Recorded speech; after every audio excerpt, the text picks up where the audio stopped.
मैं सऊदी में जॉब करता था। हर महीने कोई अनजान आदमी मेरी बीवी को 2 लाख रुपए दे जाता और कहता कि यह पैसे तुम्हारे पति ने भेजे हैं।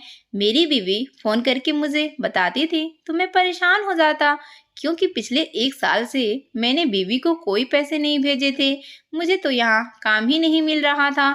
इस बार उस आदमी ने मेरी बीवी को 50 लाख दिए तो मेरी बीवी ने एक नया मकान खरीद लिया। बीवी ने वीडियो कॉल पर वह मकान मुझे दिखाया तो मैं उसी वक्त इंडिया आ गया। मगर मेरा कलेजा फट गया जब वो आदमी, मेरा नाम अविनाश है, मेरे पापा मिस्त्री थे, एक बार किसी का घर बनाने के दौरान पैर फिसलने से दूसरी मंजिल से जमीन पर गिरे तो टांग टूट गई। काम कुछ समय तक बिल्कुल बंद हो गया और जो जमा पूंजी थी वह इलाज पर लगने लगी, जिसकी वजह से घर में भूखे रहने की नौबत आ गई। मैंने होश संभालते ही पापा का हाथ बटाने के लिए छोटा मोटा काम करना शुरू कर दिया था। पापा संभले तो दोबारा काम पर लग गए, मगर पहले जैसी बात नहीं रही थी, इसलिए घर के हालात भी नहीं संभल पाए थे। मगर जब मैं जवान हुआ तो अपने पैरों पर खड़ा होने के काबिल हो चुका था और इतना कमा लेता था कि दोबारा घर में कभी भूखे रहने की नौबत नहीं आने दी। मेरी शादी मेरी माँ ने अपनी सहेली के बेटी कोमल से की थी। मेरी बीवी उम्र में मुझसे कुछ छोटी थी, मगर बहुत समझदार और सलीका वाली लड़की थी। शादी के कुछ दिन बाद उसने पूरा घर संभाल लिया था। मैंने भी अब 2-3 जगह काम करना शुरू कर दिया था ताकि घर के हालात में बेहतरी ला सकूं।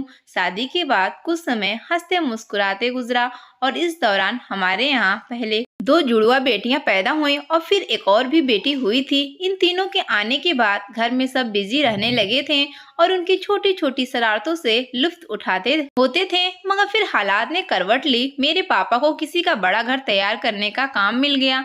हम नहीं जानते थे इस बड़े काम से मेरे पापा को ऐसे जिल्लत मिलेगी कि हमारा पूरा घर बिखर जाएगा और हम सारी उम्र के लिए दोबारा नहीं संभाल पाएंगे। पापा उस घर को बनाने में बिजी हो गए और पहले से ज्यादा मेहनत करने लगे।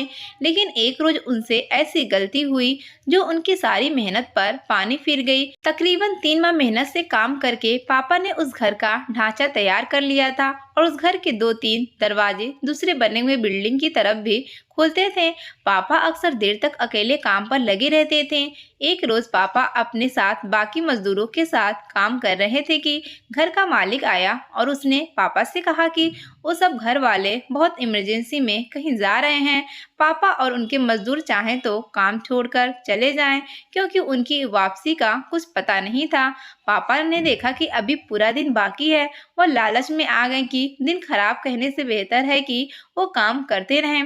पापा ने घर के मालिक से कह दिया कि वो लोग इत्मीनान से अपना बाकी घर बंद करके चले जाएं। पापा अपना काम पूरा करके ही वापस जाएंगे। घर के मालिक ने सर हाँ में हिला दिया और वो लोग अपना घर बंद करके चले गए। उस रोज मजदूर भी वक्त पर फ्री होकर चले गए थे और पापा अकेले दीवार प्लास्टर करने का काम करते रहे। वह खत्म होने पर पापा ने काम समेटा और घर के गेट को ताला लगाकर घर लौट आए।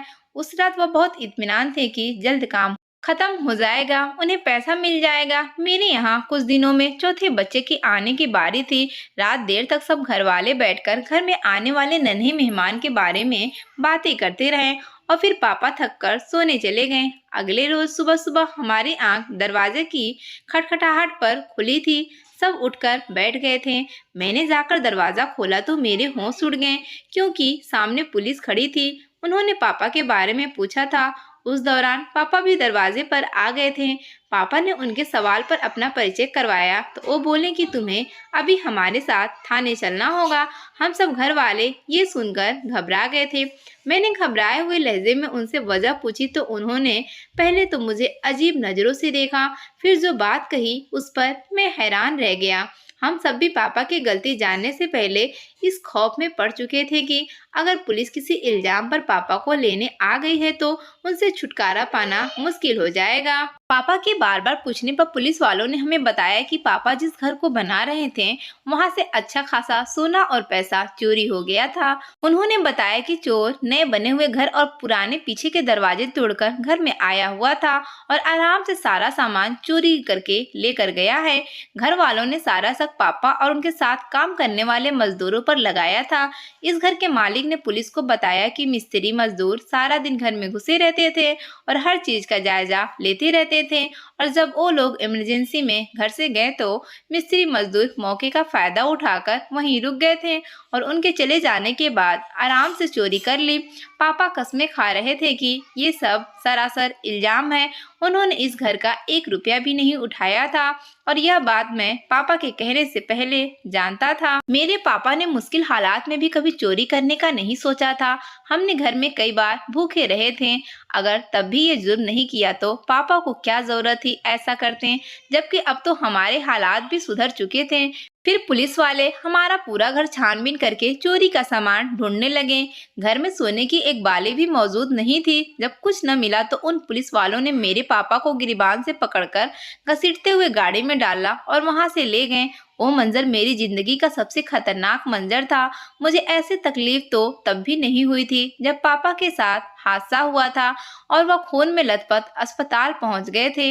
मेरा बूढ़ा बाप, जिसे घर से निकलते वक्त मैं इज्जत से उनका हाथ पकड़कर बाहर ले जाता था, आज मेरी नजरों के सामने उन्हें बदतमीजी से घसीटकर ले जाया गया था। हमारे कानून और सख्त किरदारों में इज्जत सिर्फ पैसे की है, यहाँ उम्र का लिहाज किसी में भी नहीं है। और शायद यही वजह है कि हमारी देश कभी तरक्की नहीं कर पाएगी। यहाँ जुर्म साबित होने से पहले ही गरीब के साथ मुजरिम की तरह सलूक किया जाता है।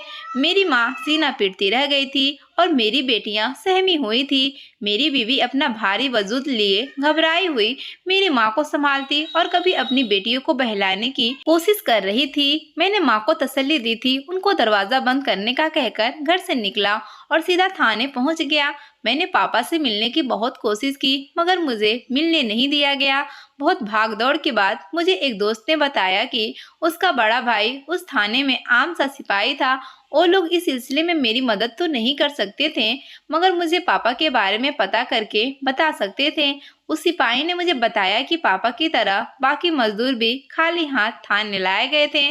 सब ने एक ही बयान दिया था कि वो जल्द अपना काम करके वहां से चले गए थे। उनसे थोड़ी बहुत पूछताछ करके उन्हें रिहा कर दिया गया और चोरी का सारा इल्जाम पापा पर आ गया था। पापा को जेल हो गई थी क्योंकि उस घर के मालिक ने कहा था कि जब तक उनका सोना और पैसा वापस नहीं करते तब तक उन्हें जेल में ही रखा जाएगा। मैंने उस घर का पता किया और वहां पहुंचकर उन साहब के पास चोरी हो जाने की जायजा लेने लगा। वहां अफसोस करने के लिए बहुत से लोग जमा थे। मैंने उस आदमी को यकीन दिलाने की कोशिश की कि मेरा बाप चोर नहीं है। मैं उससे निवेदन करता रहा कि वह पुलिस से कहकर असल चोर ढूंढने की कोशिश करे, क्योंकि मेरा बाप सारी उम्र भी जेल बैठा रहे तो उनका सामान कभी नहीं मिलेगा। मेरे बात पर वह आदमी भड़क उठा और मुझे धक्के देने लगा। वो गुस्से से न जाने मुझे क्या कुछ बोलता रहा था कि तुम गरीब लोग दुनिया के सामने मासूमियत का चोला ओढ़े रखते हो, खुद को शरीफ बनाए रखते हो, असल में तुम लोगों के घर खाली करके अपनी जायदादें बना लेते हो। मैं चुपचाप उसे देखता रहा। मेरी बार बार फरियाद पर उसने सिर्फ अपनी जुबान के तीर नहीं चलाए थे बल्कि मेरे मुंह पर तमाचा मारकर मुझे धकेलकर घर से बाहर निकाल दिया था। वो शख्स मेरी बात सुनने को तैयार नहीं था। उसके साथ खड़े उसी जैसे कुछ पढ़े लिखे खाते पीते लोग ऐसे भी थे जो मेरे साथ होने वाले रवैये पर दुखी हो रहे थे और उस शख्स को रोक रहे थे मगर वो किसी की नहीं सुन रहा था। वो लोगों के रोकने पर उल्टा चीखने लगा कि उसके बच्चों की शादी होने वाली थी और सारा जेवर कुछ दिन पहले घर में लाया था और मेरे बाप ने वो सब चुरा लिया है। वो बोल रहा था कि अब मैं अपनी बेटी और बेटे के ससुराल वालों को क्या मुंह दिखाऊंगा। मैं सोच रहा था कि सिर्फ सोना न देने पर क्या अमीरों के यहाँ शादी नहीं हो सकती क्या। मुझे भी एहसास था कि जमा पूंजी चाहे गरीब की हो या अमीर सबके लिए अहम होती है, मगर बगैर सबूत के लोग एक गरीब बूढ़े इंसान को जेल में डालकर उसके घर वालों को लानत दे रहे थे। मैं मायूस सा उठा और घर पहुंच गया मगर मेरे घर के दरवाजे पर ताला लगा देखकर मेरे होश उड़ गए थे।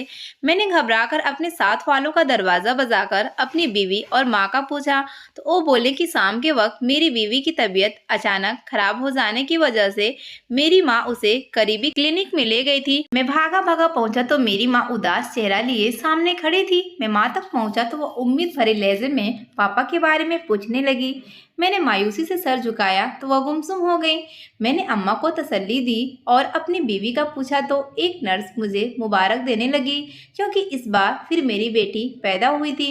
पापा के बारे में बताते ही मेरी माँ का दिल टूटा और वो फूट फूट कर रोने लगी। मेरे चुप करवाने पर बोली कि काश हम लालच न करते और तुम्हारे बाप को यह काम लेने से मना कर देते। उनकी सेहत वैसे भी अब पहले जैसे नहीं रही थी। मैंने अपनी माँ को सीने से लगाए तसल्लियाँ देता रहा कि पापा बेकसूर है और यह बात जल्द साबित हो जाएगी। मेरी बीवी की हालत संभली तो हम उसे लेकर घर आए। मैं पापा के लिए भी भाग दौड़ कर रहा था और उस रोज की जिल्लत को भुलाकर 2-3 मर्तबा दोबारा उस घर के मालिक के पास गया था, क्योंकि मुझ जैसा गरीब इंसान वकील नहीं कर सकता था। मेरे पास भगवान का सहारा था और उसके बाद उस इंसान का आसरा था जो कि पापा को बेकसूर मानकर माफ कर देता। मगर वो मेरी बात सुनने को तैयार नहीं था। उसे यकीन था कि हम उसका पैसा जेवर छुपा चुके थे। वह हर बार एक ही बात दोहराता रहा कि अगर मैं उसे उसका सामान लौटा दूं तो वह पापा को माफ कर देगा। इस दौरान मेरी पापा से मुलाकात मुमकिन हुई तो मैं उनसे मिलने गया और मेरा सबर उनकी हालात पर जवाब देने लगा था। वह बहुत ही बुरी हालत में जेल के कोने में बैठे हुए थे। मैंने अपनी बेटी को बताया तो वो खुश होने लगे और बोले कि अपनी बेटियों को मेरे बारे में कुछ मत बताना, उनसे कह देना मैं किसी काम से दूसरे शहर गया हूँ। मैं नहीं चाहता वह यह बात सुनकर सोचने लगे कि शायद उनका दादा वाकई चोर है। मेरा दिल इन बातों पर तड़प उठा था। गरीबी इंसान को कभी कभी इतना बेबस कर देती है। अब मुझे पहली बार अपने गरीब होने पर दुख हुआ था। मैंने पहली बार सोचा था कि अगर मैं अमीर होता तो आज हालात ऐसे नहीं होते। पापा को यूं बेगुनाह जेल ना काटना पड़ती और मुझे जो किसी की मिन्नतें न करनी पड़ती। मैंने यह बात पापा के सामने दोहराई तो वो मुझे समझाने लगे कि गरीबी बुरी चीज नहीं है। इंसान के हालात और उसकी जिंदगी को तय करने वाला भगवान है और भगवान कभी नाइंसाफी नहीं करता। और गरीबी को गाली देने वाला तो ये अमीर लोग हैं जो गरीब को जुल्म की चक्की में पीसकर अपने आप को मुकम्मल और बेहतरीन इंसान समझ बैठते हैं। पापा को तसल्लियाँ देकर लौट आया था और उसके बाद मुझे पूरा 1 साल बाद पापा से मिलने जेल भी जाना पड़ा था। पापा को वापस घर आना नसीब नहीं हुआ था। जेल में रहकर वो बीमार और कमज़ोर हो गए थे। मैं अपने माँ बाप की परेशानी से बहुत चिंतित हो चुका था। 1 साल के बाद अम्मा का सब्र जवाब दे गया और वो पापा के इंतजार में ही दुनिया से चली गईं। मैं भी पापा को अम्मा की मौत के बारे में बताने का सोच ही रहा था कि एक रोज़ पापा की मौत की खबर मिल गई। वो दोनों दुनिया वालों की जिल्लत से थककर भगवान के पास चले गए थे और मैं पीछे उनके सीने में गम दफन किए बीवी बच्चों के लिए मेहनत मजदूरी में लग गया था। मगर जाने किस्मत को क्या मंजूर था कि मेरा काम पूरी तरह हर जगह से ख़त्म होने लगा। मैंने 2 साल बहुत मेहनत करने में लगाए थे, मगर घर में भूखे की नौबत आ गई थी। अपनी मासूम बच्चों को भूख से बिलखता देखकर मैं थक गया था। मैंने लोगों से कर्ज लिया और पैसा जमा करके सऊदी पहुंच गया। मैं मॉल की सफाई का काम करता था, मगर मैं पैसा घर भेजने के काबिल नहीं हो रहा था, क्योंकि जिस आदमी ने मुझे इस काम पर लगवाया था वो धोखे से मेरी आधी से ज़्यादा तनख्वाह खुद ले रहा था और यही बात मुझे परेशान कर दी थी। मगर एक रोज़ बीवी ने फ़ोन पर बताया कि मेरे भेजे हुए 2 लाख से उसने हमारी बेटियों के लिए खरीदारी की है और छोटा मोटा कर्ज भी लौटा दिया है। मैं ये सुनकर हैरान हुआ था, क्योंकि मैंने तो उसे 1 रुपया भी नहीं भेजा था। बीवी की खुशी और बेटियों के चहकने पर मैं सच छुपा गया था और कॉल काटकर सोच में पड़ गया। इस बात को मैं अभी भूल नहीं पाया था कि अगले माह फिर से मेरी बीवी ने वैसे ही रकम मिल जाने का बताया और कहा कि कोई बंदा उनको पैसे दे गया है और उसने कहा कि ये पैसे तुम्हारे पति ने भेजे हैं। मैं अपनी बीवी को रोकना चाहता था, मगर हर बार मेरी बेटियां उन पैसों से अपनी किसी ज़रूरत को पूरा करके खुशी से बताती तो मेरी ज़ुबान बंद हो जाती। मगर जब लगातार कई माह तक इसी तरह मेरी बीवी को 2 लाख रुपए मिलने लगे तो मैं ठिठक कर रह गया। न जाने वो कौन था जो खामखा मेरे घर पर हर माह मेरे नाम पर 2 लाख दे जाता है। मेरी बीवी जवान औरत थी और मैं बेटियों का बाप था। मुझे इस बात पर घबराहट हो रही थी। इतनी बड़ी रकम के बदले कल को कुछ भी किया जा सकता था। इस बार तो मेरी बीवी ने मेरी जान ही निकाल दी थी, क्योंकि वह आदमी उसे 50 लाख दे गया था और मेरी बीवी ने एक नया मकान भी खरीद लिया था। इस बार मैं सब काम छोड़ छाड़ कर इंडिया आ गया।